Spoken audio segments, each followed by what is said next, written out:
Price the Lord. കർത്താവിൻ്റെ അതിപരിശുദ്ധമായ നാമം ഇന്ന് പകലിലും വാഴ്ത്തപ്പെടുമാറാകട്ടെ. ഇന്ന് നമ്മൾ ആരാധന മധ്യേ വായിച്ച തിരുവചന ഭാഗം 139 സങ്കീർത്തനമാണ്. ഈ സങ്കീർത്തനത്തിന് അനേകം പ്രത്യേകതകളുണ്ട്. ഒന്ന്, ഈ സങ്കീർത്തനം ദാവീദാണ് എഴുതി വെച്ചിരിക്കുന്നത്. എന്ന് പറഞ്ഞാൽ ഈ സങ്കീർത്തനം രചിക്കപ്പെട്ടിട്ട് എത്ര വർഷമായി? ഏകദേശം 3000 വർഷമായി ഈ സങ്കീർത്തനം എഴുതി വയ്ക്കപ്പെട്ടിട്ട്. കാരണം കഴിഞ്ഞ 2000 വർഷങ്ങൾക്ക് മുൻപ് കർത്താവായ യേശുക്രിസ്തു ഇവിടെ വന്നു എന്ന് നമുക്കറിയാം. യേശുക്രിസ്തുവിലും 1000 വർഷം മുൻപ് ജീവിച്ചിരുന്ന മനുഷ്യനാണ് ദാവീദ് എന്ന് പറയുന്നത്.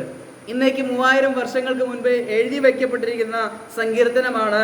അതിൻ്റെ തലക്കെട്ട് ഇങ്ങനെയാണ്: എല്ലാം കാണുന്നവനായൊരു ദൈവം എന്നുള്ളതാണ് തലക്കെട്ട്. 3000 വർഷങ്ങൾക്ക് മുൻപ് ജീവിച്ചിരുന്ന ദാവീദിനുണ്ടായ ആ തിരിച്ചറിവ് ഇന്ന് ക്രിസ്തീയ കോളത്തിൽ അല്ലെങ്കിൽ ലോകത്തിൽ എത്ര പേർക്ക് ഉണ്ട് എന്നുള്ളത് നമുക്ക് സംശയമാണ്. കാരണം ദാവീദ് പറയുകയാണ്, എല്ലാം ദൈവം കാണുന്നു.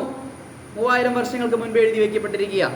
അതിൻ്റെ 1 മുതൽ 12 വരെയുള്ള വാക്യങ്ങളിലാണ് എല്ലാം കാണുന്ന ദൈവത്തെക്കുറിച്ച് പറഞ്ഞിരിക്കുന്നതെങ്കിൽ അത്ഭുതകരവും അതിശയകരവുമായി നമ്മെ സൃഷ്ടിച്ചിരിക്കുന്ന ഒരു കാര്യത്തെക്കുറിച്ചാണ് രണ്ടാമത് ദാവീദ് വർണ്ണിക്കുന്നത്.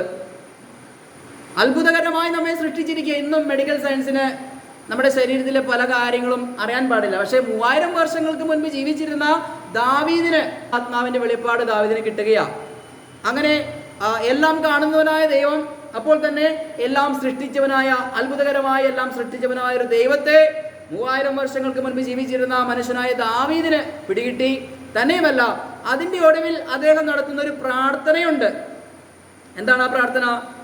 ദൈവമേ, എന്നെ ശോധന ചെയ്ത് എൻ്റെ ഹൃദയത്തെ അറിയണമേ, എന്നെ പരീക്ഷിച്ച് എൻ്റെ നിലവുകളെ അറിയണമേ, വ്യസനത്തിലുള്ള മാർഗം എന്നിലുണ്ടോ എന്ന് നോക്കി എന്നെ ശാശ്വത മാർഗത്തിൽ നടത്തണമേ. അനുഗ്രഹിക്കപ്പെട്ടതായിട്ടുള്ളൊരു പ്രാർത്ഥന. പ്രിയമുള്ളവരെ, ഇന്ന് നമ്മൾ പലരും പറയുന്നത് കേട്ടിട്ടുണ്ടല്ലേ, അവർക്ക് ദൈവവചനത്തെക്കുറിച്ചൊന്നും അറിയില്ല, അല്ലെങ്കിൽ ദൈവത്തെക്കുറിച്ച് അവർക്ക് അറിയില്ല, അവർ കേട്ടിട്ടില്ലല്ലോ എന്നൊക്കെ നമ്മൾ പറയുമല്ലേ. എന്നാൽ ഇന്നേക്ക് 3000 വർഷങ്ങൾക്ക് മുൻപ് ജീവിച്ചിരുന്ന ദാവീദിനുള്ള ദൈവിക അനുഭവം നമുക്ക് ഈ സങ്കീർത്തനത്തിൽ കാണാൻ സാധിക്കുന്നുണ്ട്. എത്രയോ വലിയ തിരിച്ചറിവുകളായി ദാവീദ് എന്ന മനുഷ്യനുണ്ടായത്. അതുകൊണ്ടാണ് മത്തായി എഴുതിയ സുവിശേഷം 1-ാം അധ്യായത്തിലേക്ക് കടന്നു വരുമ്പോൾ അതിന്റെ പ്രാരംഭ വാക്യം ഇങ്ങനെയാണ്: അബ്രാഹത്തിന്റെ പുത്രനായ ദാവീദിന്റെ പുത്രനായ യേശുക്രിസ്തുവിന്റെ വംശാവലി. അബ്രാഹത്തിന്റെ പുത്രനായ ദാവീദിന്റെ പുത്രനായ യേശുക്രിസ്തുവിന്റെ വംശാവലി. എത്രയോ അത്ഭുതകരമാണ്.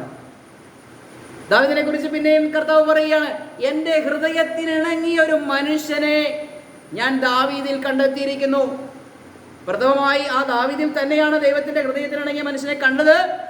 അതിലൂടെയാണ് വാഗ്ദത്ത മശിഹയും ഈ ലോകത്തിലേക്ക് വരുവാൻ ദൈവം കളമൊരുക്കിയത് എന്ന് നമുക്ക് കാണാൻ സാധിക്കുന്നുണ്ട് അല്ലേ. അപ്പോൾ 3000 വർഷങ്ങൾക്ക് മുൻപ് ജീവിച്ചിരുന്ന മനുഷ്യന് ഇത്രത്തോളം ആത്മീകമായ തിരിച്ചറിവും കാഴ്ചപ്പാടും ദൈവത്തെക്കുറിച്ചും തന്നെ സൃഷ്ടിച്ച ദൈവത്തെക്കുറിച്ചും ദാവീദിനെ നമുക്ക് ഈ സങ്കീർത്തനത്തിൽ കാണാൻ സാധിക്കുന്നുണ്ട്. Price the Lord. അതുകൊണ്ട് റോമാലേഖനത്തിലൊക്കെ ദൈവം പറയുന്നത്, ദൈവത്തെക്കുറിച്ച് അറിയാൻ കഴിയുന്നതൊക്കെ ദൈവം സൃഷ്ടി വസ്തുക്കളിലൂടെ എല്ലാം പ്രകടമാക്കി വെച്ചിട്ടുണ്ട്. ദൈവം സൃഷ്ടിച്ചത് നോക്കിയാൽ അറിയാം ദൈവമുണ്ടെന്നും. അതുകൊണ്ട് പറയുകയാണ്, ആർക്കും ഒഴിവ് കഴിവില്ല, ആർക്കും പ്രതിവാദം ചെയ്യുവാൻ സാധ്യമല്ല. കാരണം എന്താ? ജീവിക്കുന്ന ഒരു ദൈവമുണ്ട്.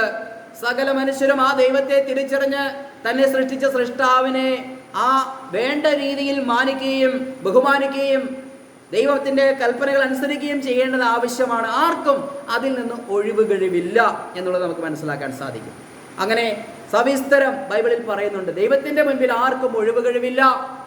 ഈ 21-ാം നൂറ്റാണ്ടിൽ ജീവിക്കുന്ന നമ്മൾ ആഗ്രഹിക്കുന്നത് എന്തും എത്തിപ്പിടിക്കുന്നൊരു കാലഘട്ടത്തിൽ നമ്മൾ ജീവിക്കുകയാണ്. ഈ കാലഘട്ടത്തിലും അയ്യോ ദൈവമേ, ഇങ്ങനൊരു കാര്യമുണ്ടായിരുന്നോ, എനിക്ക് ദൈവത്തെ അറിയാൻ പാടില്ലായിരുന്നു എന്ന് പറയുവാൻ ആർക്കും സാധ്യമല്ല. എല്ലാ കാര്യങ്ങളും ഇന്ന് നമ്മുടെ ആ മൊബൈലൊന്ന് ഞെക്കിയാൽ എല്ലാ കാര്യങ്ങളും നമുക്ക് കിട്ടും എന്നുള്ളത് നമുക്കറിയാം. അതുകൊണ്ട് അയ്യോ ഇതൊന്നും എനിക്ക് അറിയാൻ പാടില്ല എന്ന് പറയുന്ന ആരെങ്കിലും ഉണ്ടെങ്കിൽ നിങ്ങൾക്ക് ഒഴിവ് കഴിവില്ല എന്നുള്ളതാണ് ദൈവം പറയുന്നത്.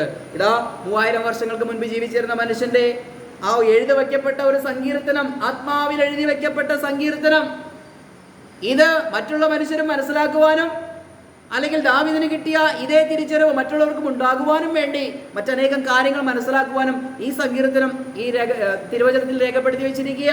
Price the lord. നമുക്കതിന്റെ പ്രാരംഭമായ 3 വാക്യങ്ങൾ നമുക്കൊന്ന് വായിക്കാം. യഹോവേ, നീ എന്നെ ശോധന ചെയ്ത് അറിഞ്ഞിരിക്കുന്നു. ഞാൻ ഇരിക്കുന്നതും എഴുന്നേൽക്കുന്നതും നീ അറിയുന്നു. എന്റെ നിരൂപണം നീ ദൂരത്ത് നിന്ന് ഗ്രഹിക്കുന്നു. എന്റെ നടപ്പും കിടപ്പും നീ ശോധന ചെയ്യുന്നു. എന്റെ വഴികളൊക്കെയും നിനക്ക് മനസ്സിലായിരിക്കുന്നു. Price the Lord. ഇവിടെ എന്താണ് ദാവീദ് ആദ്യമായി പറയുന്നത്? ദൈവത്തിന്റെ സന്നിധിയിൽ സമ്മതിക്കുകയാണ്, ഞാൻ ഇരിക്കുന്നതും എഴുന്നേൽക്കുന്നതും എൻ്റെ നിരൂപണവും ഞാൻ എങ്ങോട്ട് തിരിഞ്ഞാലും അതെല്ലാം ആരറിയുന്നു? ദൈവം അറിയുന്നു, അല്ലേ? ഇന്ന് നമുക്കറിയാം നമ്മൾ എങ്ങോട്ടാണ് പോകുന്നത്, അല്ലെങ്കിൽ എങ്ങോട്ടാണ് തിരിയുന്നത്, അല്ലെങ്കിൽ എന്താണ് ചെയ്യുന്നത്, ഇതെല്ലാം CCTV ക്യാമറയുടെ കീഴിൽ നമ്മളായിരിക്കുന്നത് കണ്ട് കുറേയൊക്കെ ആർക്കറിയാം? നാം അത് നിരീക്ഷിക്കുന്നവർക്കറിയാം, അല്ലേ? പക്ഷെ ദാവീദ് ഇതൊന്നും ഇല്ലാതിരിക്കെ 3000 വർഷങ്ങൾക്ക് മുമ്പ് പറയുകയാണ്, എന്നെ എല്ലാ തലങ്ങളിലും ദൈവം നല്ലപോലെ അറിയുകയും കാണുകയും ചെയ്യുകയാണ്. ഞാൻ എവിടെ പോയി ഒളിച്ചിരുന്നാൽ പോലും ദൈവത്തിന്റെ കണ്ണുകൾ എന്നെ കാണുകയാണ്.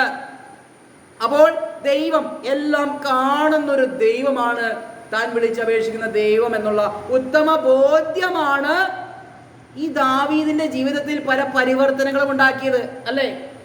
തെറ്റ് ചെയ്യുന്നവർ എപ്പോഴാണ് തെറ്റ് ചെയ്യുന്നത്? രഹസ്യമായിട്ടാണ് തെറ്റ് ചെയ്യുന്നത്. കാരണം എന്താ? ഞാൻ ചെയ്യുന്നത് ആരും കാണുന്നില്ല എന്ന് ഉറപ്പ് വരുത്തിയാൽ ഇത് തെറ്റുകൾ ചെയ്യുവാനുള്ള ഒരു ലൈസൻസ് നമുക്ക് കിട്ടും. എന്നാൽ നമ്മൾ ചെയ്യുന്നത് ഒരുവൻ കാണുന്നുണ്ട് എന്ന് കരുതിയാലോ? നമുക്കറിയാം, നമ്മുടെ ഭവനങ്ങളിലേക്ക് വിരുന്നുകാർ വരുമ്പോൾ ഒരു പ്രത്യേക ഒരുക്കം നമ്മുടെ വീട്ടിൽ ചെയ്യുമല്ലേ? മേശപ്പുറത്തിരിക്കുന്ന പല കാര്യങ്ങളും എടുത്ത് അടക്കി പറക്കി എല്ലാം വെക്കും. കാരണം എന്താ? മറ്റുള്ളവർ വരിക, അവർ കണ്ടാൽ എന്ത് വിചാരിക്കും? അപ്പോൾ ആരെങ്കിലും കാണുന്നു എന്ന് കരുതിയാൽ നമ്മൾ ഡീസൻ്റ് ആകും എന്നുള്ളത് നമ്മുടെ ഭവനത്തിലെ അന്തരീക്ഷം നമ്മൾ പഠിപ്പിക്കുക. അപ്പോൾ ഇതെല്ലാം ഒരു മനുഷ്യൻ വന്ന് കാണുമ്പോൾ ഉണ്ടാകുന്ന ഒരു ചമ്മൽ ഒഴിവാക്കാൻ നമ്മളതെല്ലാം ക്രമീകരിക്കുമെങ്കിൽ, ഇതെല്ലാം ദൈവത്തിന്റെ മുൻപിൽ ദൈവം കണ്ടുകൊണ്ടിരിക്കുകയാ എന്നുള്ളൊരു ബോധ്യമുണ്ടെങ്കിൽ നമ്മൾക്ക് എന്തെങ്കിലും വെപ്രാളം കൂട്ടേണ്ട കാര്യമുണ്ടോ? ഈ ദൈവസഭയിൽ ദൈവം സന്നിധനായിരിക്കുന്നു എങ്കിൽ നമ്മൾ എങ്ങനെയായിരിക്കും നമ്മുടെ പ്രതികരണം? അത് വാസ്തവമായും ദാവീദിനുണ്ടായിരുന്നു.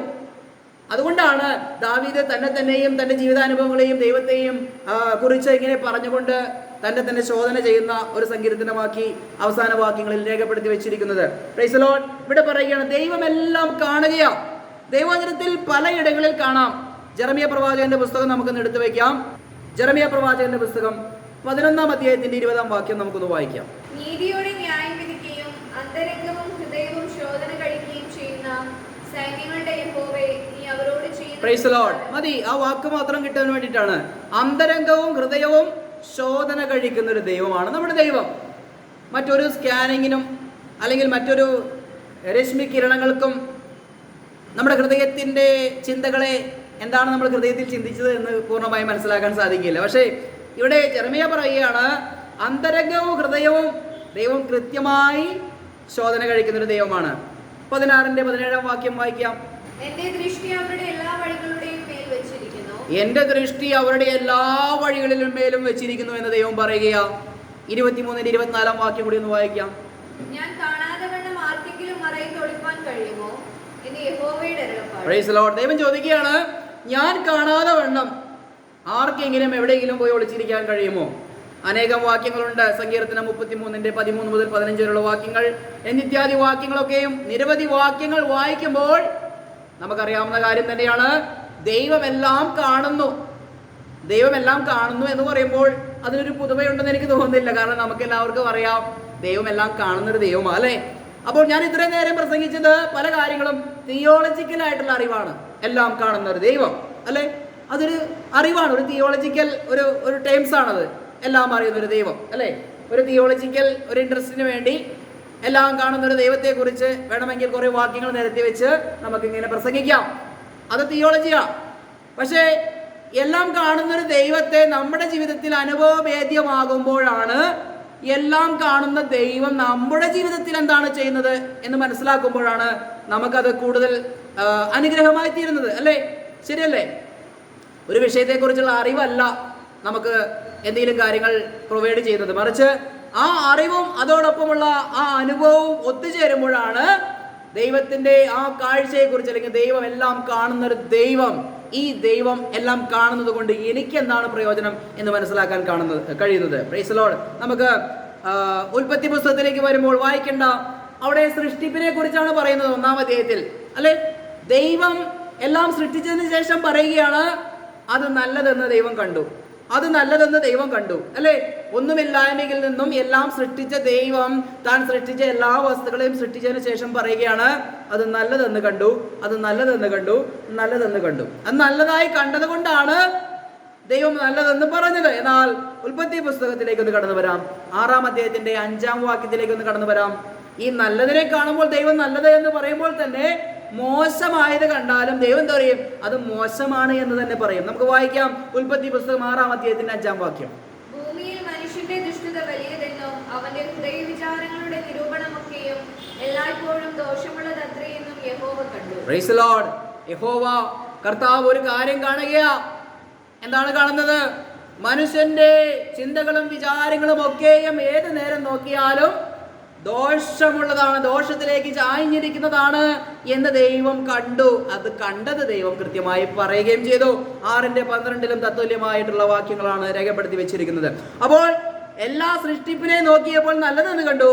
പക്ഷെ ദൈവം നോക്കിയപ്പോൾ തന്റെ സൃഷ്ടിയായ മനുഷ്യന്റെ ചിന്താഗതികളും നിരൂപണങ്ങളും ഒക്കെയും തിന്മയിലേക്ക് ചാഞ്ഞിരിക്കുന്നതായി ദൈവം കാണുകയാണ്. അത് കൃത്യമായി ദൈവം രേഖപ്പെടുത്തി വെച്ചിരിക്കുകയും ചെയ്യുകയാണ് എന്ന് നമുക്ക് മനസ്സിലാക്കാൻ സാധിക്കുന്നുണ്ട്. അപ്പോൾ സകലതും കാണുകയും ആ കാണുന്നത് പോലെ ഇന്നതാണ് സംഭവം എന്ന് കൃത്യമായി പറയുകയും ചെയ്യുന്ന ഒരു ദൈവത്തെ തിരുവചന അടിസ്ഥാനമാക്കി നമുക്ക് ചിന്തിക്കാൻ കഴിഞ്ഞു. എന്നാൽ ചില പ്രിയപ്പെട്ടവർ ഇതൊന്നുമില്ല, ദൈവം ഒന്നും കാണുന്നില്ല, ദൈവം ഒന്നും കേൾക്കുന്നില്ല എന്ന് പറയുന്ന ഒരു കൂട്ടം ജനവും നമ്മുടെ നാട്ടിലുണ്ട്. നമുക്കൊരു വാക്യം വായിക്കാം.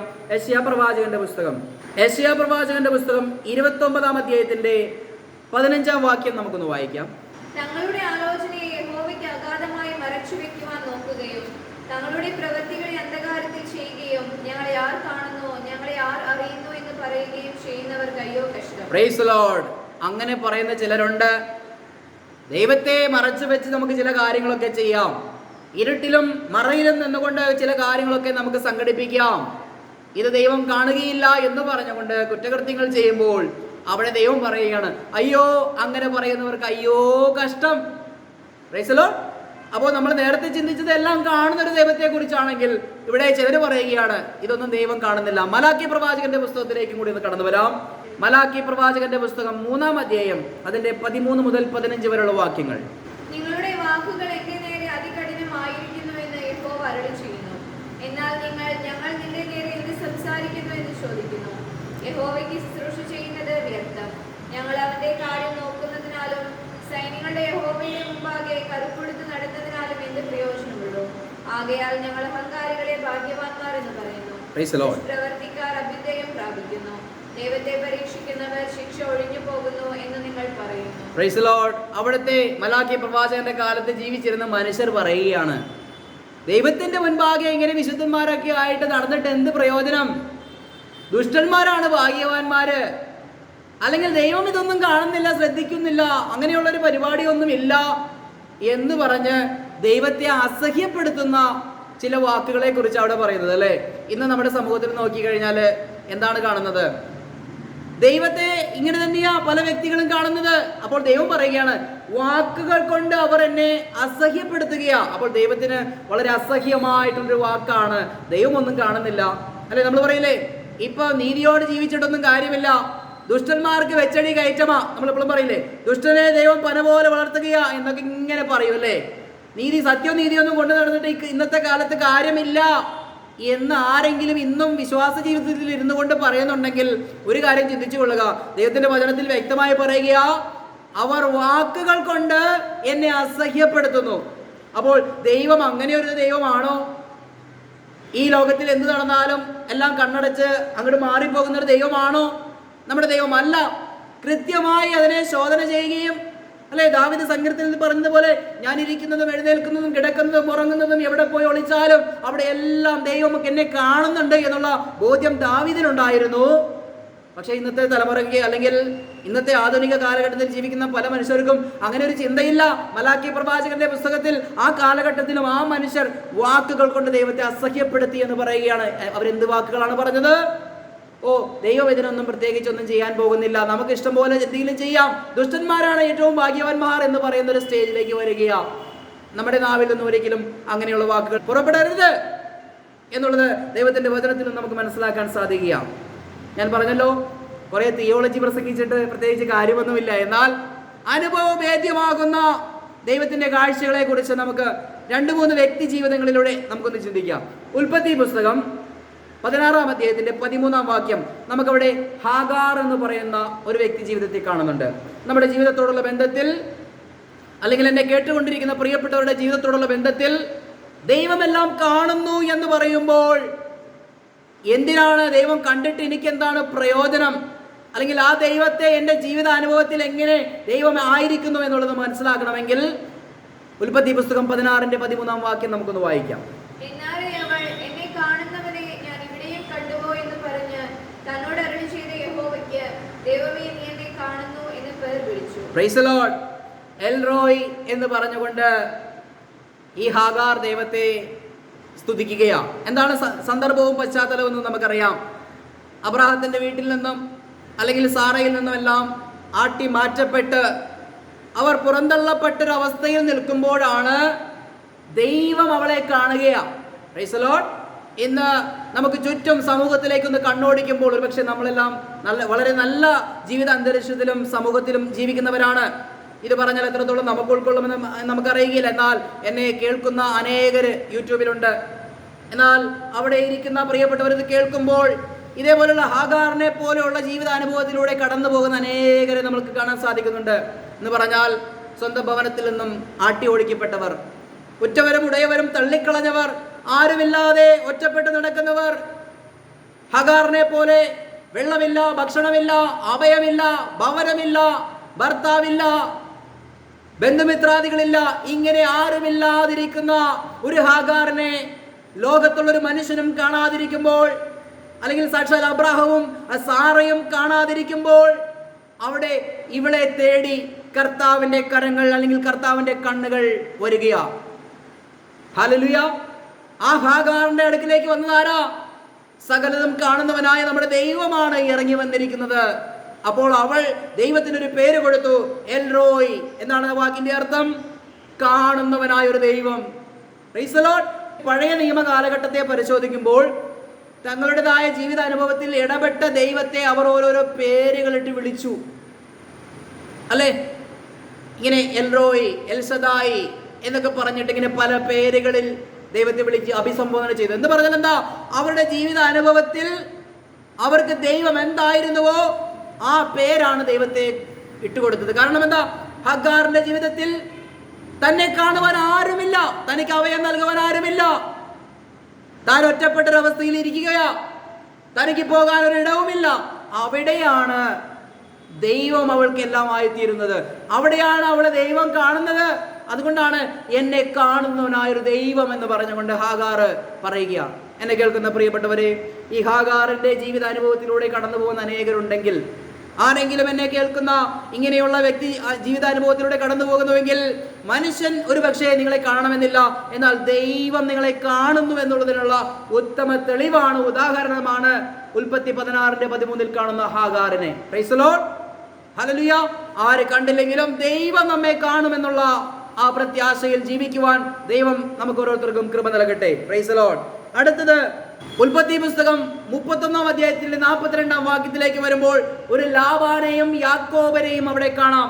അതും നമ്മുടെ ജീവിതാനുഭവത്തോടുള്ള ബന്ധത്തിൽ എങ്ങനെയാണ് നമുക്ക് ചിന്തിക്കാൻ കഴിയുക? വായിക്കാം. ഉൽപ്പത്തി പുസ്തകം 31-ന്റെ 42-ാം വാക്യം.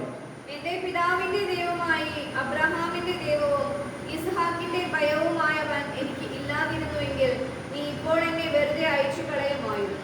ദൈവം എന്റെ കഷ്ടതയും എന്റെ കൈകളുടെ പ്രയത്നവും കണ്ട് കഴിഞ്ഞ രാത്രി ന്യായം വിധിച്ചു. Price the Lord. യാക്കോബിനെ കുറിച്ച് നമുക്കറിയാം. അവൻ വളരെ വലിയ ഉപായിയായിരുന്നു. അപ്പന്റെ അടുക്കൽ ഉപായം പ്രവർത്തിച്ചവനാണ്, സഹോദരന്റെ അടുക്കൽ ഉപായം പ്രവർത്തിച്ചവനാണ്, ലാബാന്റെ അടുക്കലും ഉപായം പ്രവർത്തിച്ചവനൊക്കെ തന്നെയാ. പക്ഷേ ദൈവത്തോടുള്ള ബന്ധത്തിൽ അവൻ ഉപായിയായിരുന്നുവെങ്കിൽ പോലും ദൈവത്തോടുള്ള ബന്ധത്തിൽ അവന് ഏകാഗ്രമായൊരു ഹൃദയമുണ്ടായിരുന്നു. തന്നെയുമല്ല, ആ ദൈവം തൻ്റെ കഷ്ടത കണ്ടു എന്നാണ് ഇപ്പോൾ യാക്കോബ് പറയുന്നത്. അപ്പോൾ ജീവിതത്തിൽ ഇങ്ങനെ യാക്കോബുമാരായി നടക്കുന്ന അനേകരുണ്ടാകാം, അല്ലേ? യാക്കോബിനെ പോലെ. യാക്കോബിന്റെ പേര് തന്നെ ഉബായി എന്നാണ്, യാക്കോബ്. കാരണം എന്താ? ചേട്ടൻ ആദ്യം വന്നപ്പോൾ അവന്റെ കുതികാലിൽ പിടിച്ച് വന്നവനാണ് യാക്കോബ്, അല്ലേ? അപ്പോൾ അവൻ ജനനത്തിലെ തൻ്റെ ചേട്ടന്റെ കുതികാലിൽ പിടിച്ച് വലിച്ചവനാണ് യാക്കോബ്. അവന്റെ ജനനത്തിലെ അവന്റെ സ്വഭാവം പ്രവാചകന്മാർ പിന്നീട് അത് എടുത്ത് പറയുന്നുമുണ്ട്. ജനനത്തിലെ അവൻ അവന്റെ സഹോദരന്റെ കുതികാൽ പിടിച്ചിരുന്നു. സകല തന്ത്രങ്ങളും കുതന്ത്രങ്ങളും ഒക്കെ ചെയ്യുന്ന മനുഷ്യനാണ്. പക്ഷേ ഒരു പ്രത്യേക സാഹചര്യത്തിൽ 21 വർഷത്തെ അധ്വാനത്തിന് ശേഷം താൻ ഒന്നുമില്ലാതെ അല്ലെങ്കിൽ ഒരു വടിയുമായി കടന്നു ചെന്ന യാക്കോബ് പിന്നീട് 2 കൂട്ടമായി അദ്ദേഹം വർദ്ധിച്ചു വരുന്ന ഒരു സാഹചര്യമാണ് നമ്മൾ കാണുന്നത്.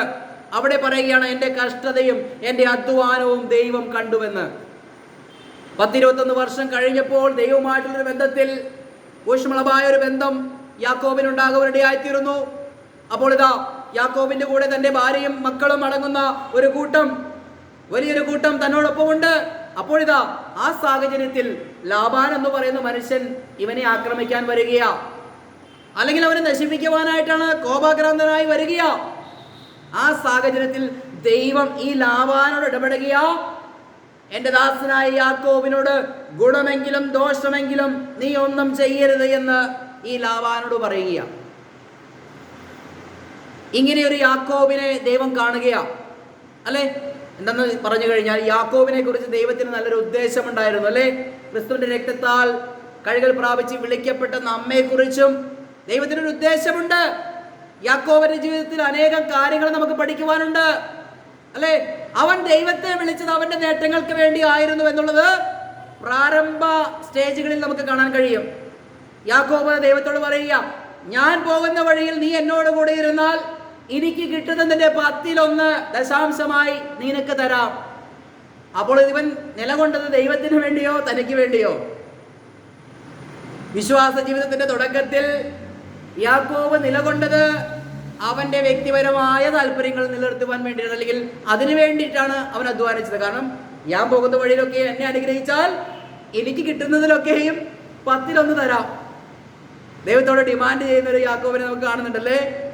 പിന്നീട് നമുക്കറിയാം, യാക്കോബ് മടങ്ങി വരുമ്പോൾ ഒരു മൽപ്പിടുത്തം നടത്തുമ്പോൾ, ദൈവദൂതനുമായ ഒരു മൽപ്പിടുത്തം നടത്തുമ്പോൾ അവന്റെ തുടയല് തട്ടി ദൈവം ഒരു ഉളുക്ക് വരുത്തുമ്പോഴാണ്, ദൈവമേ ഇനി നീ എന്നെ അനുഗ്രഹിച്ചിട്ടല്ലാതെ നിന്നെ ഞാൻ വിടുകയില്ല എന്ന് പറഞ്ഞത്. അതുവരെ യാക്കോബ് സ്വന്തം കഴിവ് കൊണ്ടും പ്രയത്നം കൊണ്ടും അധ്വാനം കൊണ്ടും അല്ലെങ്കിൽ സൂത്രപ്പണി കൊണ്ടും, അല്ലെ, ആടുകൾ ഇണചേരുമ്പോൾ അവന്റെ ആടുകൾ വർദ്ധിച്ചു വരുവാനുള്ള ടെക്നിക്ക് വരെ ചെയ്തവനായി യാക്കോബ്. സ്വന്തം അപ്പനെയും സ്വന്തം സഹോദരനെയും സ്വന്തം അമ്മായിയപ്പനെയും കബളിപ്പിച്ചവനായി യാക്കോബ്, അല്ലെ? ഇങ്ങനൊരു മനുഷ്യരെയാണ് ദൈവം ഇസ്രായേലാക്കി മാറ്റിയത് എന്ന് പറഞ്ഞാൽ എന്താ? ഉപായിയായ ഒരു മനുഷ്യനെ ദൈവത്തിന്റെ പ്രതിനിധിയായ, ദൈവത്തിന്റെ പ്രഭുവായ, അല്ലെങ്കിൽ ദൈവത്തിൽ ആശ്രയിക്കുന്നവനായ ഒരുവനാക്കി ദൈവം മാറ്റി. ഇതിലും നമുക്ക് ഒരുപാട് പാഠങ്ങളുണ്ടല്ലേ. വിശ്വാസ ജീവിതത്തിൽ കടന്നു വന്ന നമ്മളൊക്കെയും യാക്കോബിനെ പോലെ തന്നെയാ വിശ്വാസത്തിൽ കടന്നു വന്നത്, അല്ലേ? ദൈവത്തിന് വേണ്ടി കടന്നു വന്നവരൊന്നുമല്ല നമ്മൾ നമ്മുടെ നന്മയ്ക്ക് വേണ്ടിയും നമ്മുടെ കുടുംബത്തിന്റെ നന്മയ്ക്ക് വേണ്ടിയും എൻ്റെ ആരോഗ്യത്തിന് വേണ്ടിയും എൻ്റെ സമ്പത്തിന് വേണ്ടിയും എൻ്റെ സംരക്ഷണത്തിന് വേണ്ടിയും കടന്നു വന്ന യാക്കോബുമാരാ നാമെല്ലാവരും. Price the Lord. എന്നാൽ അല്പം മുന്നോട്ട് പോയപ്പോൾ ദൈവം ചില പ്രക്രിയകളൊക്കെയും ചില തട്ടുകളും കൊട്ടുകളും ഒക്കെ തന്ന് ചില ഉളുക്കുകളൊക്കെ ദൈവം നമുക്ക് തന്നപ്പോൾ, നമുക്ക് സ്വയമായി ചെയ്യാൻ കഴിയാത്തൊരു സ്റ്റേജിൽ കൊണ്ട് ദൈവം നിർത്തിയപ്പോൾ അവിടെ നമ്മൾ ദൈവത്തിന്റെ കാൽ പിടിച്ചു, അല്ലേ? ദൈവമേ, ഇനി എൻ്റെ തന്ത്രവും സൂത്രവും ഒന്നും ഇവിടെ നടപ്പിലാവുകയില്ല എന്നെനിക്ക് ബോധ്യപ്പെട്ടു. ഇനി അങ്ങ് എന്നെ അനുഗ്രഹിച്ചിട്ടല്ലാതെ ഞാൻ അങ്ങേ വിടുകയില്ല എന്ന് പറഞ്ഞാൽ അങ്ങിൽ നിന്നല്ലാതെ എനിക്കൊരു നന്മയും ഇനി ഇല്ല എന്നുള്ളൊരു ബോധ്യം യാക്കോബിനുണ്ടായിരുന്നു. Price the Lord. അവിടെയാണ് 21 വർഷം കൊണ്ട് ദൈവം യാക്കോബിനെ ഒരു പണിപ്പുരയിലിട്ട് പണിതെടുത്തു. യാക്കോബ് എല്ലാം സ്വന്തം കഴിവുകൊണ്ട് ചെയ്യുന്ന ഒരു മനുഷ്യനായിരുന്നു, സ്വന്തം തന്ത്രം കൊണ്ട് ചെയ്യുന്ന ഒരു മനുഷ്യൻ. അതുകൊണ്ട് അവന്റെ പേര് ഉപായി എന്ന് തന്നെയായിരുന്നു. യാക്കോബ് എന്ന് പറഞ്ഞാൽ അർത്ഥം ഉപായി, തന്ത്രശാലി. ആ തന്ത്രശാലിയെ ദൈവം എന്താക്കി തീർത്തു? ദൈവത്തിൽ ആശ്രയിച്ചിട്ടല്ലാതെ എനിക്കൊരു ചുവട് പോലും ഇനി വെക്കാൻ കഴിയില്ല എന്നുള്ളൊരു സിറ്റുവേഷനിൽ ദൈവം കൊണ്ട് എത്തിച്ചിരിക്കുക. കാരണം എന്താ? ഈ തുടയിൽ ഒന്ന് തട്ടിയപ്പോൾ അവൻ എഴുന്നേറ്റ് നടക്കാൻ കഴിയുന്നില്ല, അല്ലേ? അവന്റെ ജീവിതാവസാനത്തിൽ ജോസഫിന് 2 മക്കളെ അനുഗ്രഹിക്കാൻ നേരത്ത് അവൻ ആ വടിയിൽ ഊന്നി നിന്നുകൊണ്ട് 2 മക്കളെ അനുഗ്രഹിക്കുന്നത് എന്ന് പറഞ്ഞാൽ ജീവിതത്തിന്റെ അവസാനം വരെ ദൈവം കൊടുത്തൊരു തട്ട് അവന്റെ ഇടുപ്പല്ല് ഉളുക്കിയപ്പോൾ അത് ജീവിതകാലം മുഴുവനും ഓർക്കുന്ന ഒരു തട്ട് ദൈവം കൊടുത്തു. Price the Lord. ഇന്നും വിശ്വാസ ജീവിതത്തിൽ യാക്കോബിന്റെ പോലെയുള്ള അനുഭവത്തിലാണ് ഇരിക്കുന്നതെങ്കിൽ, തന്ന കൊട്ടുകളും തട്ടുകളും ഒന്നും മതിയല്ലെങ്കിൽ വലിയ കൊട്ടുകൾ നിങ്ങൾക്ക് വേണ്ടി ദൈവം കാത്തിവെച്ചിരിക്കുകയാ. ദൈവം അതെല്ലാം കൃത്യമായി കാണുന്നുണ്ട്. നമ്മൾ എന്താ ചിന്തിക്കുന്നത്? എല്ലാം കാണുന്നവനായ ഒരു ദൈവം.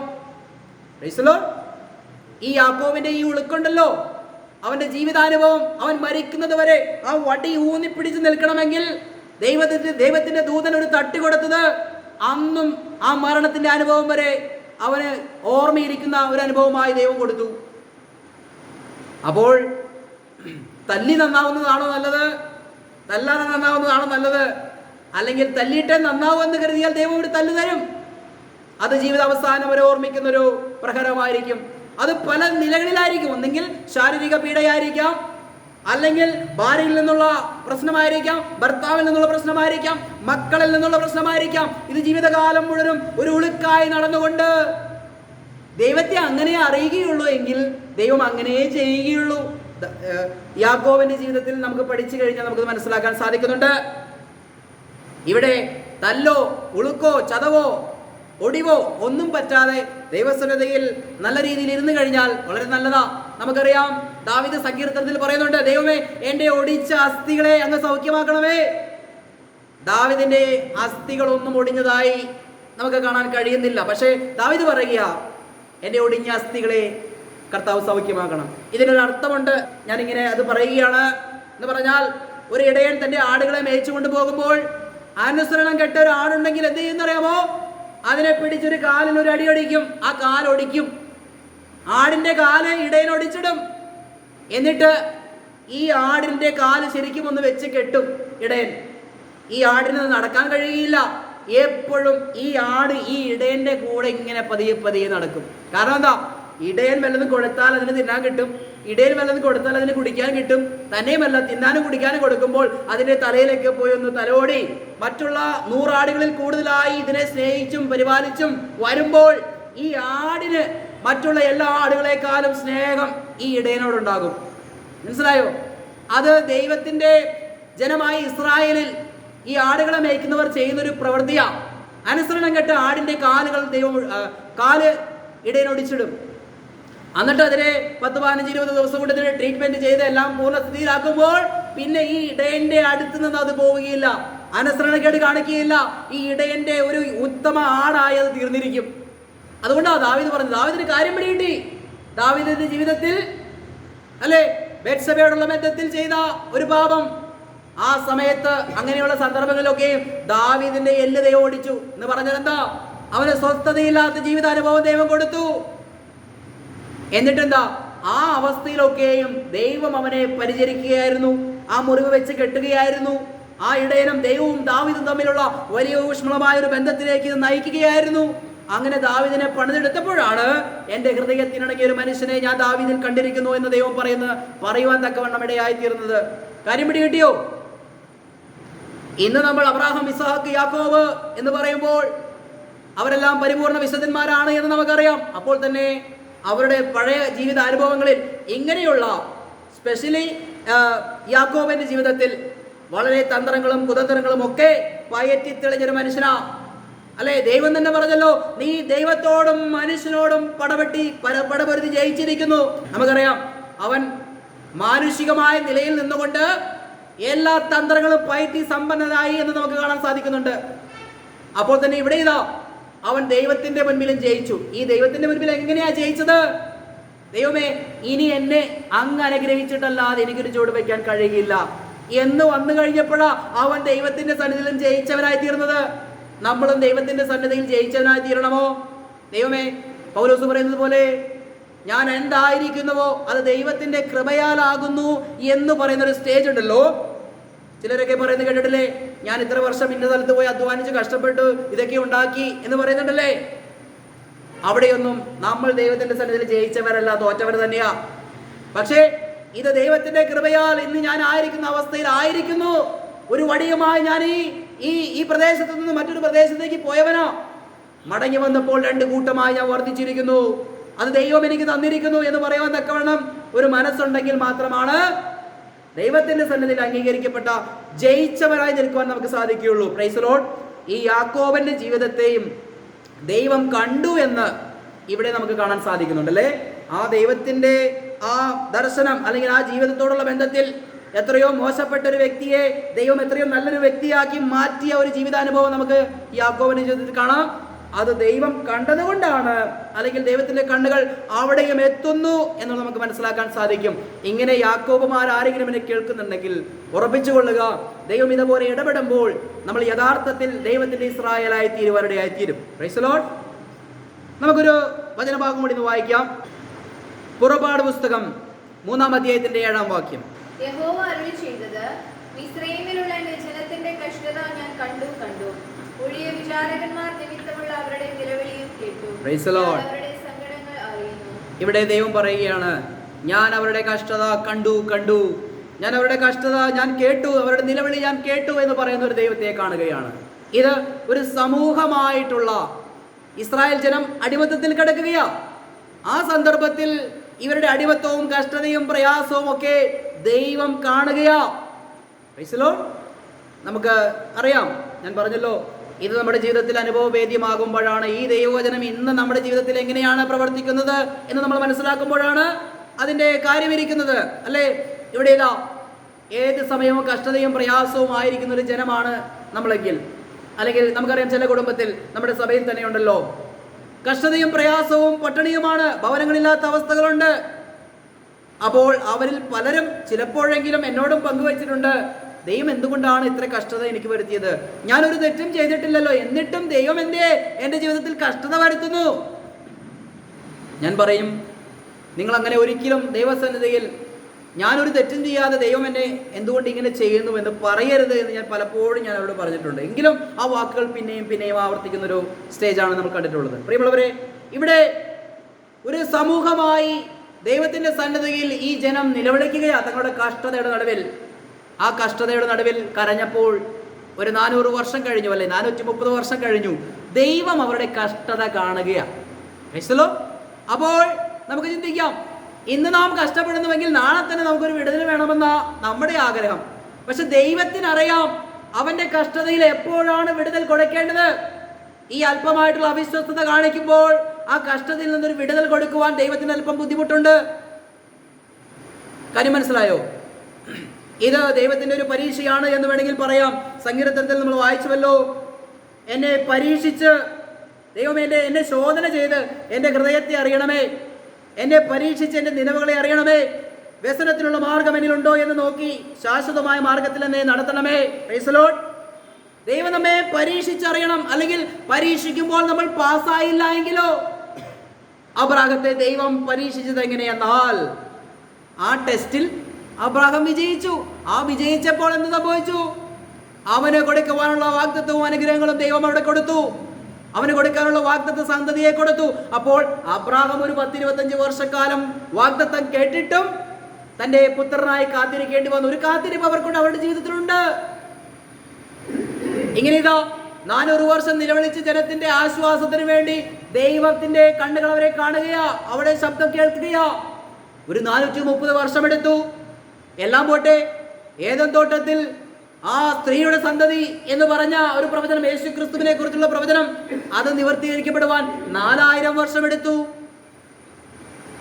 എന്നാൽ ഇന്ന് കർത്താവ് മധ്യാകാശത്തിൽ വരുമെന്നുള്ള ആ വരവ് 2000 വർഷം മുൻപ് പറഞ്ഞതാ. ഇന്ന് 2000 വർഷമായിട്ട് വന്നിട്ടില്ല. കർത്താവ് വരികയില്ലേ? തീർച്ചയായിട്ടും കർത്താവ് വരും. വിശ്വാസത്തിൽ മടുപ്പില്ലാത്തവരായി, ആത്മാവിൽ എരിവുള്ളവരായി കർത്താവിന്റെ സന്നിധിയിൽ നമ്മൾ ആയിരിക്കേണ്ട ഒരു സമയമാ. അവിശ്വസിച്ച് പിന്മാറിപ്പോകുന്നവരുടെ കൂട്ടത്തിലല്ല, വിശ്വസിച്ച് ആത്മരക്ഷ പ്രാപിക്കുന്നവരുടെ കൂട്ടത്തിൽ എത്രയും നാം ആകുന്നു. കാര്യം മനസ്സിലായോ? ഇവിടെ 430 വർഷം കഴിഞ്ഞാണ് ദൈവം അവരെ കാണുന്നതും ദൈവം അവരെ വിടുവിക്കുന്നതും. അബ്രാഹത്തോടുള്ള ബന്ധത്തിൽ നിനക്കൊരു കുട്ടി ജനിക്കുമെന്ന് പറഞ്ഞിട്ട് 10-25 വർഷം കഴിഞ്ഞു. അപ്പോഴാണ് ഇസ്ഹാക്കിന് ലഭിക്കുന്നത്. മലാക്കി പ്രവാചകന്റെ പുസ്തകത്തിൽ പറഞ്ഞു, ഇതാ ഒരുവൻ വരുന്നു, 400 വർഷം കാത്തിരുന്നു, അപ്പോഴാണ് മശിഹ വന്നത്. നിതാ 2000 വർഷത്തെ കാത്തിരിപ്പിനൊടുവിൽ നമ്മുടെ കർത്താവ് വരാനിരിക്കുകയോ. നമ്മുടെ കർത്താവ് വരിക തന്നെ ചെയ്യും നിശ്ചയം. അവിടെയെല്ലാം ഇവിടെ ദൈവം കഷ്ടത കണ്ടു എന്ന് പറയുമ്പോൾ ഒരു പ്രത്യേക സാഹചര്യത്തിൽ ദൈവത്തിന് സമയം തെറ്റുകയില്ല. ദർശനത്തിന് ഒരു അവധി വെച്ചിരിക്കുകയാ. അത് കൃത്യമായി സംഭവിക്കുമെന്ന് പറഞ്ഞാൽ എന്റെ സമയം ഇനി ആയിട്ടില്ല, സമയമാകുമ്പോൾ കർത്താവ് കൃത്യമായി അത് ചെയ്യും എന്ന് നമുക്കറിയാം. അതുകൊണ്ട് ഈ കാലയളവിൽ കർത്താവിന്റെ വരവിനെ കുറിച്ച് 2000 വർഷമായി പ്രസംഗിക്കുക, ഈ കാലയളവിൽ കൂടുതലായി പ്രസംഗിക്കുക. കാരണം എന്താ? ഈ കാലയളവിൽ ഒത്തിരി പ്രവചന നിവൃത്തികൾ നമ്മുടെ കൺമുൻപിൽ കണ്ടുകൊണ്ടിരിക്കുകയാ. റാപ്ചറിന് ശേഷം മുദ്രയിടുവാനുള്ള 144,000 പേര് ചെറുപ്പക്കാർ ഇസ്രായേലിൽ ഒരുങ്ങുന്ന കാഴ്ച നമ്മൾ കാണുകയാ. ഇതെല്ലാം കാണുമ്പോൾ ഏതൊരു തലമുറ വിശ്വസിച്ചിരുന്നതിനേക്കാൾ കൂടുതലായിട്ടുള്ള വിശ്വാസത്തിൽ കർത്താവിന്റെ വരവിന് വേണ്ടി നമുക്ക് കാത്തിരിക്കുവാൻ സാധിക്കും. അതുകൊണ്ട് ഇവിടെ ഈ 430 വർഷം കഴിഞ്ഞിട്ടുള്ള കഷ്ടത ദൈവം കണ്ടപ്പോൾ ദൈവം ഇറങ്ങി വന്നോ? ദൈവത്തിന്റെ പണി ചെയ്തോ? ഇസ്രായേലിനെ ദൈവം മോചിപ്പിച്ചോ?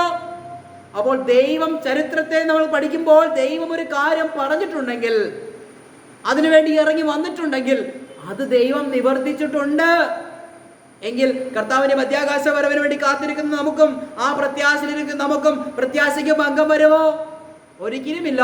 കർത്താവ് തക്ക സമയത്ത് മധ്യാകാശ പ്രത്യക്ഷത നടത്തിയിരിക്കും, നമ്മെ സ്വർഗത്തിലേക്ക് ചേർത്തിരിക്കും. Price the Lord. ആ പ്രത്യാശയും നമുക്കുണ്ടാകേണ്ടത് ആവശ്യമാണ്. അതുകൊണ്ട് ആരെങ്കിലും കർത്താവിന്റെ വരവിന് വേണ്ടി കാത്തിരിക്കുമ്പോൾ കുറെ കാലമായല്ലോ എന്ന് കരുതി ആരും കാത്തിരിക്കേണ്ട കാര്യമില്ല. കുറെ കാലം കർത്താവ് വൈകിയാലും കൃത്യസമയത്ത് പ്രത്യക്ഷത നടത്തി നമ്മെ സ്വർഗത്തിലേക്ക് ചേർക്കും. ഹല്ലേലൂയ. അതുകൊണ്ട് അവിശ്വാസത്തോടു കൂടെയുള്ള ഒരു കാത്തിരിപ്പ് ദൈവത്തിനെ സംബന്ധിച്ച് വളരെ പ്രയാസമുള്ളൊരു കാര്യമാണ്. അന്ത്യകാലത്ത് ദുർഘട സമയങ്ങൾ വരും. സ്വസ്നേഹികളും ബൊമ്പ് പറയുന്നവരും ഒക്കെ ഉണ്ടാകും. അവർ വിശ്വാസത്തിൽ നിന്നും വ്യതിചലിച്ചു പോകുമെന്ന് പറയുക. അനേകര് ഇന്നത് സംഭവിച്ചുകൊണ്ടിരിക്കുകയാ. ആദ്യ വിശ്വാസം അവസാനം വരെ പിടിച്ചുകൊണ്ടാൽ നാം അവിടുത്തെ മുൻപിൽ നിൽക്കും. Price the Lord. എന്നോ വിശ്വസിച്ചു, പിന്നീട് ആ വിശ്വാസത്തെ തള്ളിക്കളഞ്ഞാൽ സ്വർഗം കിട്ടുമെന്ന് പഠിപ്പിക്കുന്നവരുണ്ട്. അവരുടെ പഠിപ്പിക്കലുകളിൽ വഞ്ചിക്കപ്പെട്ട് അകപ്പെടരുത്. ആദ്യ വിശ്വാസം അവസാനം വരെ പിടിച്ചുകൊണ്ടാൽ നമ്മൾ ദൈവത്തിന്റെ സന്നിധിയിൽ നിൽക്കുമെന്ന ദൈവത്തിന്റെ വചനം പറയുന്നത്. Price the Lord. ആ പ്രത്യാശ വർദ്ധിച്ചു വരുവാനിടയായി തീരട്ടെ. യാക്കോബിനെ ദൈവം പണിതെടുത്തതുപോലെ, ഇസ്രായേലിലെ ആ അടിമത്തത്തിൽ നിന്നും ദൈവം പണിതെടുത്ത് പുറത്തിറക്കിയതുപോലെ നമ്മയും ക്രിസ്തുവിന്റെ ശരീരമാകുന്ന സഭയും പണിതെടുത്ത് പുറത്തു കൊണ്ടുവന്ന് കർത്താവ് മധ്യാകാശത്തിലേക്ക് എടുക്കും എന്നുള്ളത് നമ്മൾ വിശ്വസിക്കേണ്ടത് ആവശ്യമാണ്. Price the Lord. നമ്മുടെ സമയം ദീർഘിക്കുന്നുവല്ലോ. കർത്താവ് നമ്മെ സഹായിക്കട്ടെ. അനേകം വാക്യങ്ങളിലൂടെ അനേകം കാര്യങ്ങൾ നമുക്ക് ചിന്തിക്കാനുണ്ടായിരുന്നുവെങ്കിലും ചുരുക്കമായി ഞാൻ ചുരുക്കുകയാണ്. നമുക്കറിയാം, അനേകം വ്യക്തി ജീവിതത്തിൽ കർത്താവ് സന്ദർശനം നടത്തിയിട്ടുണ്ടല്ലേ. കർത്താവ് പലതും കാണുന്നുണ്ട് അല്ലേ. എല്ലാം ദൈവം കാണുന്നുണ്ട്. സങ്കീർത്തനം 139:3 വാക്യത്തിൽ പറഞ്ഞ ആ വാക്യത്തെ തെളിയിക്കുവാനും ജീവിതത്തിന്റെ അനുഭവവേദ്യമാക്കുവാനും വേണ്ടിയിട്ടാണ് ഇത്രയും നേരം ഞാനിവിടെ പ്രസംഗിച്ചത്. ഹല്ലേലൂയ. അത് നമ്മുടെ ജീവിതത്തിന്റെ അനുഭവത്തോടുള്ള ബന്ധത്തിൽ അത് കൂട്ടിയിണക്കി വിശ്വാസത്തിൽ വളരുവാൻ കഴിഞ്ഞാൽ അതൊരു നന്മയായിരിക്കും. വിശ്വസിക്കാൻ കഴിഞ്ഞില്ലെങ്കിൽ ഹല്ലേലൂയ അവിശ്വാസി എന്ന ഗണത്തിലേക്ക് അവർ പോകുവാൻ ഇടയായിത്തീരും. പഴയ നിയമം പരിശോധിക്കുമ്പോൾ നമുക്കൊരു ആഗാനെ കാണുന്നുണ്ട്. ആഗാന്റെ പാപത്തെ ദൈവം കണ്ടത് നമ്മൾ കാണുന്നുണ്ട്.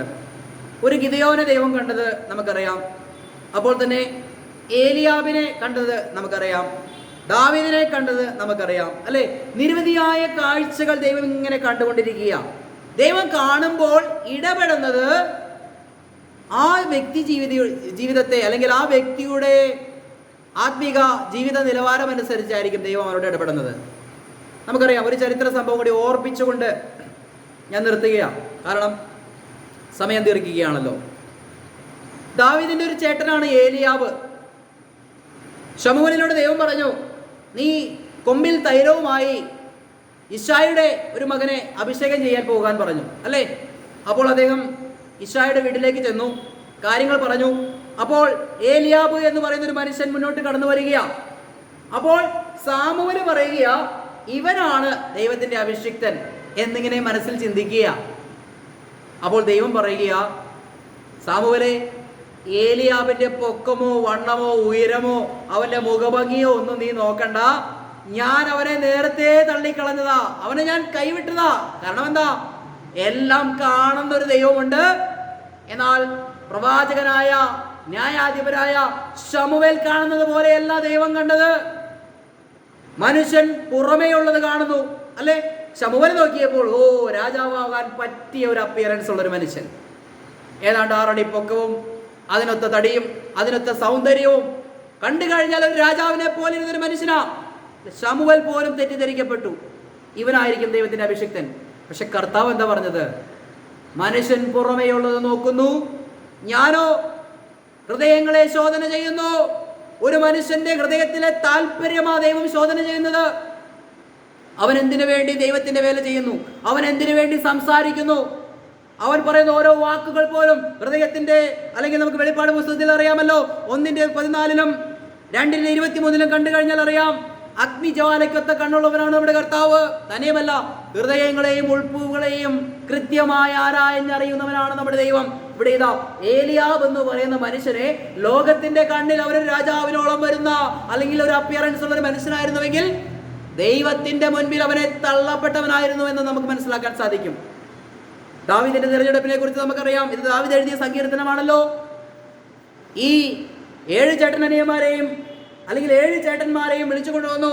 ഇവരാരുമല്ല, ഇനി ആരെങ്കിലും ഉണ്ടോ എന്ന് ചോദിച്ചപ്പോഴാണ് പറയുന്നത്, ഇനി ഒരുവനുണ്ട്, അവനെ ആടിനെ മേയ്ക്കുവാൻ വിട്ടിരിക്കുക. കാര്യം മനസ്സിലായോ? മനുഷ്യരാലും കുടുംബത്താലും തഴയപ്പെട്ട ശൗലിന്റെ മിലിറ്ററിയിൽ ജോലി ചെയ്യുന്നവരാ അവന്റെ ചേട്ടന്മാരൊക്കെയും. പക്ഷേ മിലിറ്ററിയിലൊന്നും ജോലി ചെയ്യാനോ അല്ലെങ്കിൽ മറ്റുള്ള കാര്യങ്ങൾക്കൊന്നും കൊള്ളരുതാത്തിരുന്ന ഒരു ദാവീദ് ഉണ്ടായിരുന്നു. അവനെ കാട്ടിലേക്ക് അയച്ചിരിക്കുക. അപ്പോൾ ഇശായി പറയുകയാണ്, അപ്പം പറയുകയാണ്, ഇനി ഒരുവനുണ്ട്, അവനെ ഞാൻ കാട്ടിലേക്ക് അയച്ചിരിക്കുക, അല്ലെങ്കിൽ ആടിനെ മേയ്ക്കാൻ അയച്ചിരിക്കുക. അവനെ വിളിക്കാൻ പറഞ്ഞു. വിളിച്ചപ്പോൾ ദൈവത്തിന്റെ ആത്മാവ് പറയുക, സാമുവേലേ, ഇതാ നിൽക്കുന്ന ദൈവത്തിന്റെ അഭിഷിക്തൻ. അവനെ അന്ന് വരെ ഒന്നുമില്ലാതെ കണ്ടിരുന്ന ചേട്ടന്മാരുടെ മുൻപിൽ, കുടുംബത്തിന്റെ മുൻപിൽ, അപ്പനമ്മമാരുടെ മുൻപിൽ അവനെ മാനിച്ചുകൊണ്ട് ദൈവം അവനെ അഭിഷേകം ചെയ്യുകയാ. നീ ഇസ്രായേലിന്റെ രാജാവാക്കി നിന്റെ ദൈവം ഉയർത്തിയിരിക്കുക എന്ന് പറയുക. Price the Lord. എല്ലാം കാണുന്ന ഒരു ദൈവത്തെയാ നാം കാണുന്നത്. അതിൽ നിന്നും ഒരു പാഠം എൻ്റെ പ്രിയമുള്ളവർക്ക് ഉൾക്കൊള്ളാം. നമ്മളൊരു പക്ഷേ കഴിവില്ല എന്ന് പറഞ്ഞും, കാണാൻ കൊള്ളില്ല എന്ന് പറഞ്ഞും, പൊക്കം കുറഞ്ഞവനാണെന്ന് പറഞ്ഞും, കറുത്തവനാണെന്ന് പറഞ്ഞും, അല്ലെങ്കിൽ അപാകതയുള്ളവനാണെന്ന് പറഞ്ഞും, അവനെ കൊണ്ട് ഒന്നിനും കൊള്ളില്ല എന്ന് പറഞ്ഞ് തഴഞ്ഞിട്ടിരിക്കുന്ന ആരെങ്കിലും എന്നെ കേൾക്കുന്നുണ്ടെങ്കിൽ, നമ്മെ പോലെ തഴയപ്പെട്ട ഒരു വ്യക്തിയായിരുന്ന ദാവീദ്, ദൈവം അവനെയാണ് ഇസ്രായേലിന്റെ രാജാവാക്കി ഉയർത്തിയത്. മനുഷ്യന്റെ കണ്ണുകളിൽ അവനേക്കാൾ കഴിവുള്ളവർ മറ്റുള്ളവരുണ്ടായിരുന്നപ്പോൾ ദൈവം അവന്റെ ഹൃദയത്തെ കണ്ട ദൈവമാണ് അവനെ ഉയർത്തിയത്. അതുകൊണ്ട് സകലതും കാണുന്നവനായ ഒരു ദൈവമുണ്ട്. ഏതൊരവസ്ഥയിൽ നിൽക്കുന്നവനായാലും നമ്മുടെ ഹൃദയം ശോധന ചെയ്യുമ്പോൾ ദൈവത്തിന്റെ മുൻപിൽ അംഗീകരിക്കപ്പെട്ട ഒരു വ്യക്തിയാണ് ഞാനും നിങ്ങളുമെങ്കിൽ, ദൈവം തക്ക സമയത്ത് നമ്മെ മാനിക്കുവാനിടയായിത്തീരും. എന്നെ മാനിക്കുന്നവനെ ഞാനും മാനിക്കുമെന്നുള്ള വചനം നിവർത്തിക്കുവാനിടയായിത്തീരും. Price the Lord. അതുകൊണ്ട് എല്ലാം കാണുന്നവനായ ഒരു ദൈവത്തിന്റെ മുൻപിലാണ് നാം ആയിരിക്കുന്നത്. സദൃശവാക്യം 21:29 POC ബൈബിളിൽ ഇങ്ങനെയാണ് വായിക്കുന്നത്: ദുഷ്ടൻ ധീരഭാവം നടിക്കുന്നു, സത്യസന്ധൻ സ്വന്തം നടപടികളെ കുറിച്ച് ഗാഢമായി ചിന്തിക്കുന്നു. മനസ്സിലായോ? സത്യസന്ധനായ ഒരു മനുഷ്യൻ, എൻ്റെ പ്രവൃത്തികൾ ശരിയാണോ തെറ്റാണോ, ദൈവമേ എനിക്കെന്തെങ്കിലും കുറവുണ്ടോ, അല്ലെങ്കിൽ ഞാൻ ദൈവത്തിൻ്റെ മാർഗത്തിൽ തന്നെയാണോ നടക്കുന്നത്, ദൈവമേ എൻ്റെ കുറവുകളെ ഒന്ന് പരിശോധിക്കണമേ, എന്നെ ഒന്ന് ആഴമായി തൻ്റെ ഹൃദയത്തെ അല്ലെങ്കിൽ ഗാഢമായി അവൻ ചിന്തിക്കുന്നു എന്ന് സദൃശവാക്യത്തിൽ പറയുക. അത് തന്നെയല്ലേ 139 സങ്കീർത്തനത്തിൻ്റെ 2 വാക്യങ്ങളും അവസാന 2 വാക്യങ്ങൾ: എൻ്റെ ഹൃദയത്തെ, ദൈവമേ എന്നെ ശോധന ചെയ്ത് എൻ്റെ ഹൃദയത്തെ അറിയണമേ, എന്നെ പരീക്ഷിച്ച് എൻ്റെ നിലവുകളെ അറിയണമേ, വ്യസനത്തിലുള്ള മാർഗം എന്നിലുണ്ടോ എന്ന് നോക്കി ശാശ്വതമായ മാർഗത്തിൽ നിന്ന് നടത്തണമേ. സത്യസന്ധനായ ഒരു മനുഷ്യൻ തൻ്റെ ജീവിതത്തെ അവൻ ശോധന ചെയ്യും. പൊള്ളയായ കാര്യങ്ങളിൽ അവൻ ആശ്രയിക്കുകയില്ല. ദുഷ്ടന്മാരോ ധീരഭാവം നടിക്കും. ഞാൻ എല്ലാത്തിനും തികഞ്ഞവനാണ്, ഞാൻ എല്ലാത്തിനും കൊള്ളാവുന്നവനാണ്, എനിക്കൊരു കുറവുമില്ല എന്നാണ് ദുഷ്ടന്മാർ ചിന്തിക്കുക. പക്ഷേ നീതിമാന്മാരോ സത്യസന്ധരോ, ദൈവമേ എൻ്റെ മാർഗത്തിൽ എന്തെങ്കിലും കുറവുണ്ടോ കർത്താവേ എന്ന് ചിന്തിച്ചിട്ട് അത് ശോധന ചെയ്തിട്ട് ദൈവത്തോട് തന്നെ പറയുക, ദൈവമേ എന്നെ ഒന്ന് പരീക്ഷിക്കണമേ. പരീക്ഷിക്കുമ്പോഴോ വാസ്തവമായി നാം ദൈവത്തോടു കൂടി നിൽക്കുന്നുവോ എന്ന് അറിയുകയുള്ളൂ. ദൈവത്തിന്റെ വചനം പറയുന്നുണ്ട്, പരീക്ഷയോടൊപ്പം നീക്കുപോക്കും ദൈവം ഉണ്ടാക്കി വെക്കും. ദൈവം പരീക്ഷിക്കുമ്പോൾ, അല്ലെ, സുഖമായി ഇങ്ങനെ പോകുമ്പോൾ ഒരു കുഴപ്പമില്ല. എന്തെങ്കിലും ഒരു പ്രതിസന്ധി വന്ന് പരീക്ഷിക്കപ്പെടുമ്പോഴാ ഈ വ്യക്തി ആരെന്നറിയുന്നത്, അല്ലേ? ഞാൻ പലപ്പോഴും ഒരു ഉദാഹരണം പറയാറുണ്ട്, ഒരു പടക്കത്തിൻ്റെയും ഒരു തീയുടെയും കാര്യം. പടക്കം അനങ്ങാതെ അവിടെ ഇരുന്ന് കഴിഞ്ഞാൽ ഒരു കുഴപ്പമില്ല. പക്ഷേ അടുത്തേക്ക് ഒരു തീപ്പെട്ടിക്കൊള്ളി ഒരച്ചൊന്ന് അടുത്ത് കാണിക്കുമ്പോഴാ പടക്കത്തിന്റെ സ്വഭാവം എടുക്കുന്നത്. ഇതുപോലെ തന്നെയാ നാം ഓരോരുത്തരും അതുകൊണ്ട് ദാവീദ് പറയുക, ദൈവമേ ഞാനിപ്പോൾ ഇങ്ങനെ ഇരിക്കുന്നു, നല്ല ആളായിട്ടൊക്കെ ഇരിക്കുന്നു, പക്ഷേ ഞാൻ ദുഷ്ടനാണോ അല്ലെങ്കിൽ ഞാൻ ദൈവത്തിൻ്റെ മാർഗത്തിൽ തന്നെയാണോ ജീവിക്കുന്നതെന്ന് ദൈവമേ അങ്ങ് എന്നെ ഒന്ന് പരീക്ഷിച്ചിട്ട് ആ പരീക്ഷയിൽ ഞാൻ എങ്ങനെയാണ് പെർഫോം ചെയ്യുന്നതെന്ന് നോക്കിയിട്ട് എന്നെ ഒന്ന് ശുദ്ധരാക്കണമേ. അല്ലെങ്കിൽ ഇത് പറയുകയാണ്, ഞാൻ ശാശ്വതമായ മാർഗത്തിൽ തന്നെയാണോ നടക്കുന്നതെന്ന് ദൈവമേ ഒന്ന് എനിക്കറിയണം, അതിന് എന്നെ ദൈവം എന്ന് പരീക്ഷിക്കണമെന്നാണ് പറയുന്നത്. നമ്മുടെയൊക്കെ ജീവിതത്തിൽ അബ്രഹാത്തെ പോലെയോ ദാവീദിനെ പോലെയൊക്കെ ഉള്ള ഒരു പരീക്ഷ വന്നാൽ ഈ വിശ്വാസ ജീവിതം തന്നെ വേണ്ട എന്ന് പറഞ്ഞ് പിന്മാറി ഓടുന്നവരുടെ കൂട്ടത്തിലാണ് നമ്മൾ പലരും എന്ന് നമുക്ക് അറിയണം. കാരണം സഭാവിശ്വാസികൾ പോലും ചിലപ്പോൾ ചോദിച്ചിട്ടുണ്ട്, ദൈവത്തിന് കണ്ണില്ലേ എന്ന് പോലും ചോദിച്ച വിശ്വാസികൾ നമ്മുടെ സഭയിൽ ഇരിക്കുന്നുണ്ട്. Price the Lord. അവരുടെ ജീവിതത്തിന്റെ വിഷമങ്ങളിലും പ്രയാസങ്ങളിലും പറയുന്നതാ. പക്ഷെ അതല്ല, അങ്ങനെയല്ല പറയേണ്ടത്. എന്തെങ്കിലും കുറവ് എനിക്കുണ്ടോ ദൈവമേ? ആ ശാശ്വതമായ മാർഗത്തിൽ, ആ നിത്യതയിൽ എത്തുന്ന ആ മാർഗത്തിൽ തന്നെയാണോ ഞാൻ? അല്ലെങ്കിൽ അവിശ്വസിച്ച് ദൈവത്തെ തള്ളിപ്പറഞ്ഞ് മാറിപ്പോകുന്നവനാണോ ഞാൻ? ദൈവമേ ഒന്നൊന്ന് പരീക്ഷിക്കണമേ എന്ന് പറയുന്ന ഒരു ദാവീദ്. പ്രിയമുള്ളവരെ, ഞാൻ പറഞ്ഞതിൻ്റെ സാരം എന്താണ്? സകലതും കാണുന്നൊരു ദൈവം, ആ ദൈവം നമ്മളെ ഹൃദയത്തെയും ഉൾപ്പുകളെയും കാണുകയാണ്. ബാഹ്യമായത് മനുഷ്യൻ നോക്കുമ്പോൾ അകത്തുള്ളത് എന്തെന്ന് ദൈവം നോക്കി കാണുകയാണ്. അതനുസരിച്ചിട്ട് ആ ദൈവത്തിന്റെ പ്രവൃത്തി, അതനുസരിച്ചിട്ട് ആ ദൈവം തള്ളിക്കളയുന്നതും സ്വീകരിക്കുന്നതും. ഏലിയാവിനെ ദൈവം തള്ളിക്കളഞ്ഞു, ദാവീദിനെ ദൈവം സ്വീകരിച്ചു. കാരണം എന്താ? അവന്റെ ഹൃദയത്തെ ദൈവം നല്ലപോലെ അറിഞ്ഞിരുന്നു. അതുകൊണ്ട് ദൈവം നമ്മുടെ ഹൃദയത്തെ നോക്കുമ്പോൾ നമ്മെ തള്ളിക്കളയുന്നവരുടെ കൂട്ടത്തിലാണോ? ഞാൻ അവരെ അറിയുന്നില്ല എന്ന് പറയുന്നവരുടെ കൂട്ടത്തിലാവുമോ? അതോ എൻ്റെ പ്രിയപ്പെട്ടവനായവരെ, ഞാൻ ഏറ്റവും സ്നേഹിക്കുന്നവനായവരെ എന്ന് പറഞ്ഞുകൊണ്ട് ദൈവം നമ്മെ ചേർത്ത് പിടിക്കുമോ എന്നുള്ളത് ചിന്തിക്കേണ്ടതൊരു ആവശ്യമാണ്. ഈ ചിന്തകളാൽ ദൈവം നമ്മെ അനുഗ്രഹിക്കട്ടെ. എല്ലാം കാണുന്നൊരു ദൈവത്തെ നമ്മെ തന്നെ സമർപ്പിച്ചേൽപ്പിച്ചുകൊണ്ട് നമുക്ക് ദൈവസന്നിധിയിലായിരിക്കാം. കർത്താവ് നമ്മെ സഹായിക്കട്ടെ.